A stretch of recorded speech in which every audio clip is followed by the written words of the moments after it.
what goals do you have left as a leader in this organization, and have they changed, or have they stayed consistent throughout? Are they more broader goals or more specific goals?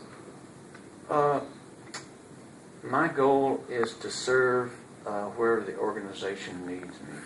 I was asked to go to Japan and be the site director there because the site director there was running into problems under investigation, those type things. So we were able to turn Japan around. So then I was asked to go to Limestone, kind of the same reason.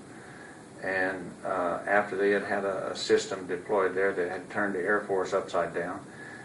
So I went to Limestone and served 3 years. I was asked to come here, and for your boss to ask you to do something, I've always considered that actually you're obligated to accommodate your boss as best you can, as long as it's not out of bound request, to the best you can. So I was asked to come here, and I think if we can, as a team, turn the corner on GFIBs and our new accounting system here, I think if we get, I'm ready to go hike the Appalachian Trail, because I plan on doing that from south to north and flip there and hike it back to Springer Mountain, Georgia, all in one season. So it's going to be about a 9-month hike. So that I'm preparing for it now.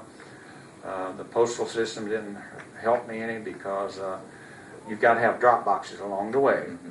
And some of those post offices recently were on a closure list that I was going to use. But no, as far as the organization, if I can stabilize along with the other team members here, if we can get to the root causes and turn GFIBs around, release the strain on the call center, our customer care center, get our vendors feeling good, gain the confidence of our people, our not only workforce, but we've got to gain the confidence of our vendors as well.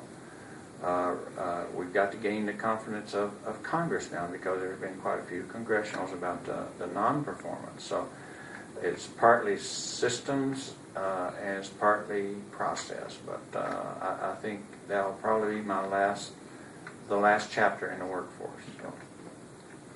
So I know that there's a lot of people in my class that are still in school at Ball State, and then we have also a large crowd that are in the workforce now that are taking the class online. They may be in management roles now, or they may be in the future. What's kind of some good lasting advice that you would give them, or myself, being very fresh in the management role here at DFAS, going forward throughout our careers, that we may stay in a management role here or there, we may not be in a management role for 20 years from now? My model, I guess, or advice I would give is always try to make a positive difference. Whatever the situation is, it's not who is right, it's what is right. And sometimes compromises are required,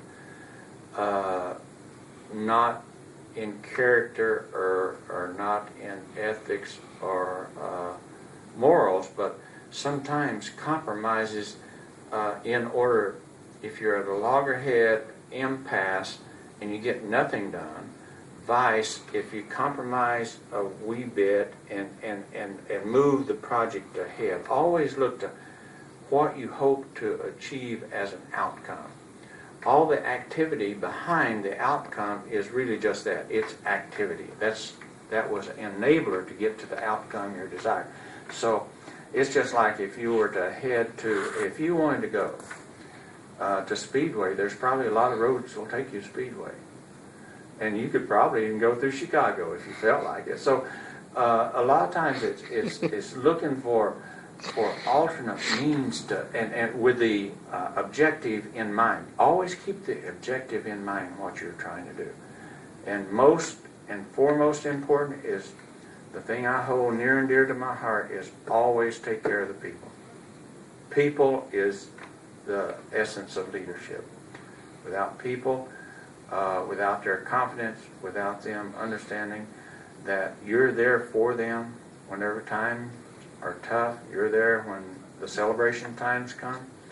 And I think that's all important. If you're going to lead people, always focus on outcome and how you and your people are going to get to those desired outcomes while collaborating with all the various parts and pieces that you've got to collaborate with. And people, relationships, and focus. That'd be my 3 areas I'd focus on. Okay. Well, I'd like to thank you for the short few minutes we had to go through the My questions, pleasure. and you gave some great insight. I know all the people out there will be able to watch this and see the great information and knowledge that you had to share with everybody, along with all the other interviews that all the class is doing as well. So, again, I'd like to thank you for everything, and Thank you. I'll provide any good feedback from the class that has for you. Okay, good or bad, because if I can improve, hey, I'm not dead yet. Okay. That works. Thank you very Okay, much. thank you. I'll let you get back at it. Okay, thanks.